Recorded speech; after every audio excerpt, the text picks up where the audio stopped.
আসসালামু আলাইকুম। হায়দুর সাহাবা রাদিয়াল্লাহু আনহুম 14 খণ্ড হইতে পড়াইতেছে। বাজারের এক ইয়তে তার নেশা সময়ের পরিবর্তে তার খুশি সময় আসিবেন। এক জোড়া কাপড় খরিদ করিয়া আমাকে এর পরিবর্তে তাহাকে অর্থাৎ পিতাকে হাতিয়া দিন বর্ণিত হইয়াছে। এবং আবু তাবরানী রহমতুল্লাহ হইতে অপর এক রিওয়ায়তে বর্ণনাকারী হাবার রহমতের ধারণা মতে হযরত ইবনে আব্বাস রাদিয়াল্লাহু হইতে এইরূপ বর্ণিত হইয়াছে যে রাসূলুল্লাহ সাল্লাল্লাহু আলাইহি হযরত খাদিজা রাদিয়াল্লাহু আনহা সম্পর্কে আলোচনা প্রসঙ্গে বলিয়াছেন যে তার পিতা এই বিবাহে প্রস্তুত ছিলেন না। সুতরাং হযরত খাদিজা রাদিয়াল্লাহু খানা ও শরাব তৈরি করিয়া তার পিতা ও কুরাইশে কিছু লোককে দাওয়াত করিলেন। তারা খাওয়া দাওয়া শেষে শরাব পান করিল এবং যখন তাদের নেশা ধরিল, হযরত খাদিজা রাদিয়াল্লাহু পিতাকে বললেন, মুহাম্মদ ইবনে আব্দুল্লাহ আমাকে বিবাহে পয়গাম দিয়াছেন, আপনি তাহাকে তাহার নিকট বিবাহ দিয়া দিন। তার পিতা বিবাহ দিয়া দিলেন। তারপর তিনি তাকে হালুয়া এক প্রকার খুশবু মাখিয়া দিলেন ও একজোড়া নতুন কাপড় পরিয়া দিলেন। সেই যুগে বিবাহের পর মেয়েদের আপন পিতার সহিত এইরূপ করিবার রীতি ছিল। অথবা তাহার নেশা কাটিয়া গেলে নিজের শরীরে খুশবু ও নতুন কাপড় দেখিয়া জিজ্ঞাসা করিলেন, আমার কি হয়েছে, এগুলো কি? হযরত খাদিজা রাদিয়াল্লাহু বলিলেন, আপনি আমাকে মুহাম্মদ ইবনে আব্দুল্লাহর নিকট বিবাহ দিয়াছেন। পিতা বলিলেন, আবু তালিবের এটি ভাতৃশ্বরের নিকট আমি বিবাহ দেবো? অসম্ভব, আমার জীবনের সব। হযরত খাদিজা রাদিয়াল্লাহু আনহা বলিলেন, আপনার কি লজ্জা হয় না? আপনি কি লোক দেওয়াকে আপনার দেশের অবস্থা জানিয়া কোরআনের নিকট নিজেকে হেয় করিতে চাইতেছেন? এই রূপে বুঝায় শেষ পর্যন্ত তাকে রাজি করিয়া ফেলিলেন। নাফিসা রহমতুল্লাহ বলেন, হযরত খাদিজা রাদিয়াল্লাহুকে আল্লাহ তাআলা যে সম্মান ও কল্যাণ দান করিয়াছেন, এত ব্যতীত তিনি একজন বিচক্ষণ হুঁশিয়ার ও শরীফ মহিলা ছিলেন। তখনকার সময় তিনি কুরাইশের মধ্যে উচ্চবংশী ও উচ্চ সম্মানীয় ছিলেন। মাল দৌলতের দিক দিয়েও সকলে উপরে ছিলেন। তার বংশের সকলেই পারিলে তাকে বিবাহ করিতে আগ্রহী ছিল। তারা ইহার জন্য যথেষ্ট চেষ্টাও করিয়াছে, মালও খরচ করিয়াছে। হযরত মুহাম্মদ সাল্লাল্লাহু আলাইহি ওয়াসাল্লাম তার সাহেব দেশীয় সফর হইতে ফিরে আসার পর হযরত খাদিজা রাদিয়াল্লাহু আনহা আমাকে তাহার নিকট তাহার দিলের ইচ্ছা জানিবার জন্য পাঠাইলেন। সুতরাং আমি যাহা বললাম, হে মুহাম্মদ, আপনি কেন বিবাহ করেন না? তিনি বললেন, আমার হাতে তো এত মাল নাই যে বিবাহ করিব। আমি বললাম, কেউ যদি আপনার এই দায়িত্ব গ্রহণ করে এবং রূপ ও মাল, সম্মান ও বংশীয় সম্বন্ধের প্রতি যদি আপনাকে আহ্বান করে, তবে আপনি রাজি আছেন কি? তিনি জিজ্ঞাসা করিলেন, কে সেই মহিলা? আমি বলিলাম, খাদিজা। তিনি বলিলেন, উহা কি রূপে সম্ভব হইবে? নাফিসা বললেন, আমি বলিলাম, তাহা আমার দায়িত্ব। তিনি বলিলেন, তবে আমিও রাজি আছি।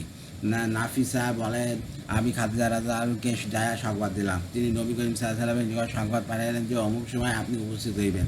অথবা হযরত খাদিজা রাদিয়াল্লাহু তাকে বিবাহ দেওয়ার জন্য তার চাচা আমর ইবনে আসাদকে ডাকিয়া পাঠাইলেন। তার চাচা উপস্থিত হইলেন এবং রাসূলুল্লাহ সাল্লাল্লাহু আলাইহি ওয়াসাল্লাম ও তার চাচাদের সহিত উপস্থিত হইলেন এবং তাহাদের মধ্য হইতে একজন বিবাহ পড়াইয়া দিলেন।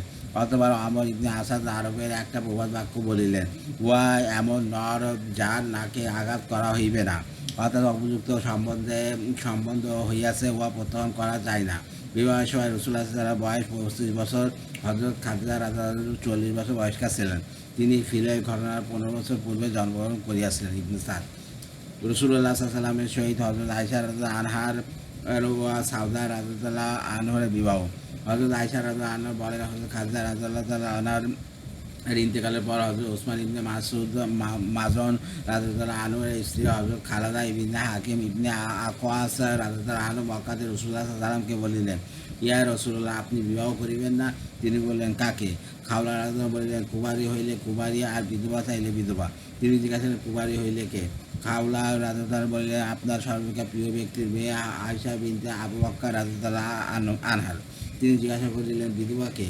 খাওলা রাদিয়াল্লাহু সাউদা বিনতে জামা রাদিয়াল্লাহু আনহার। আপনার প্রতি ঈমান আনিয়াছে, আপনার দিনে আপনার অনুসারী হইয়াছে।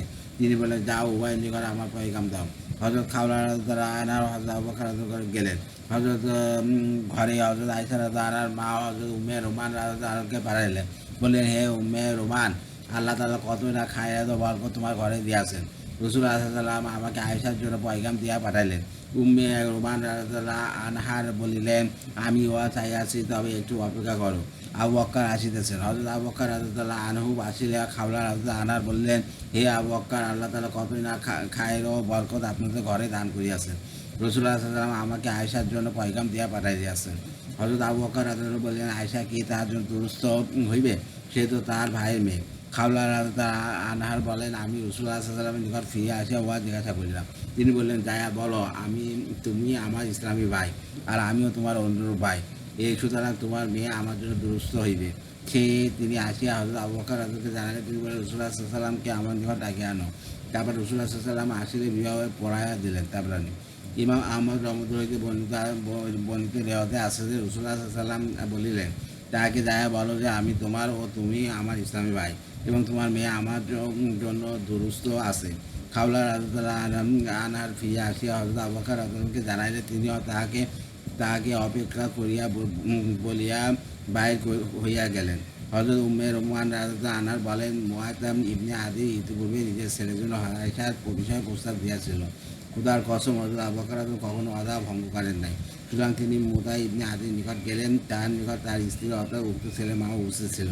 মুতাইব ইবনে আদির স্ত্রী সেখানে হযরত আবু বকর এমন কিছু কথা বলিয়াছিল, যাতে মুতাইমের সহিত ওয়াদার দরুন তার অন্তর যে দ্বিধা ছিল তা দূর হইয়া গেল। কারণ হযরত আবু বকর যখন মুতাইমকে জিজ্ঞাসা করিলেন যে এই মেয়ের বিবাহের বিষয়ে তুমি কি বলো, তখন সে তার স্ত্রীর দিকে চাইয়া বলল, তুমি কি বলো। তার স্ত্রী হযরত আবু বকর দিকে ফিরে আসিল, আমরা যদি সেই ছেলেকে এখানে বিবাহ করাই, তবে তুমি তাহাকে তোমার ধর্মে ধর্মান্তর করাইয়া ফেলিবে। অথবা হযরত আবু বকর মোতাবের প্রতি চাইয়া বললেন, তুমি কি বলো। সে বলিল, আমার স্ত্রীকে যাহা বলিতে শুনিয়াছি। অথবা তিনি সেখান হইতে বাহির হইয়া আসিলেন। তার অর্থ সেই অর্থাৎ দরুদ বা যে দ্বিধা ছিল তা আল্লাহ তাআলা দূর করিয়া দিলেন। হযরত খাওলা রাদিয়াল্লাহু বলিলেন, রাসূলুল্লাহ সাল্লাল্লাহু আলাইহি ওয়াসাল্লামকে আমার নিকট আনিয়া ডাকিয়া আনো। তিনি ডাকিয়া আনিলে হযরত আবু বকর রাদিয়াল্লাহু হযরত আয়েশা রাদিয়াল্লাহু আনহার সহিত তার বিবাহ করাই দিলেন। হযরত আয়েশা রাদিয়াল্লাহু আনহার বয়স তখন 6 বছর ছিল। তারপর খাওলা রাদিয়াল্লাহু আনহার হযরত সাউদা বিনতে জামা রাদিয়াল্লাহু আনহার নিকট গেলেন এবং বললেন, আল্লাহ তাআলা কতটা খায়ের ও বরকত তোমার জন্য দান করিয়াছেন। তিনি জিজ্ঞাসা করলেন, ওয়া কি। খাওলা রাদিয়াল্লাহু আনহা বললেন, রাসূলুল্লাহ সাল্লাল্লাহু আলাইহি ওয়াসাল্লাম আমাকে তোমার প্রতি তাহার পয়গাম দেওয়ার জন্য পাঠাইয়াছেন।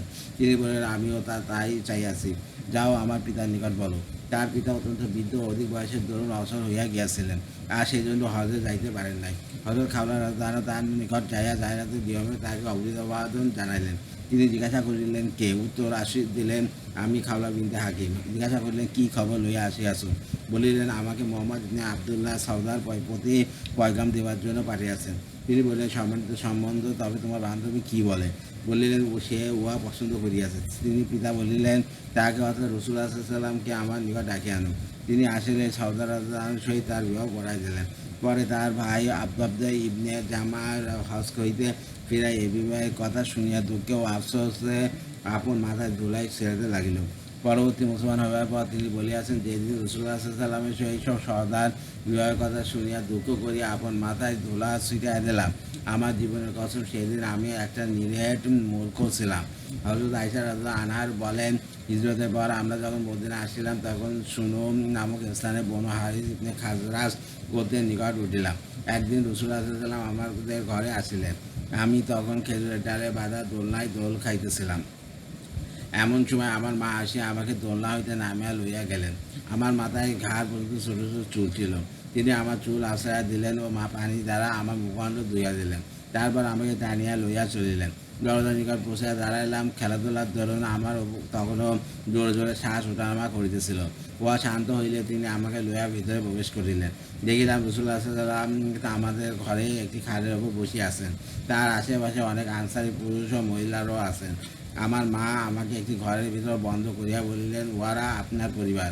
আল্লাহ তাআলা উহাদের মধ্যে আপনার জন্য বরকত দান করুন ও উহাদের জন্য আপনাদের মধ্যে বরকত দান করুন।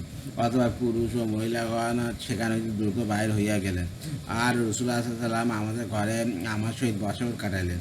আমার বিবাহ না কোনো উট জবাই হইয়াছে আর না ছাগল জবাই হইয়াছে, বরং রাসূলুল্লাহ সাল্লাল্লাহু আলাইহি ওয়াসাল্লাম যেদিন তার কোনো বিবির ঘরে যাইতেন, সেদিন তা হযরত সাদ ইবনে উবাদা রাদিয়াল্লাহু খানজাই করিয়া কিছু খানা তার ঘরে পাঠাইতেন। হযরত সাদ রাদিয়াল্লাহু সেদিন সেই খানা আমাদের নিকট পাঠাইয়া দিয়াছিলেন। আমার বয়স তখন 7 বছর হইয়াছিল। বুখারী ইত্যাদি হইতে সহিহ রিওয়ায়াতে উক্ত সময় তার বয়স 9 বছর বর্ণিত হইয়াছে।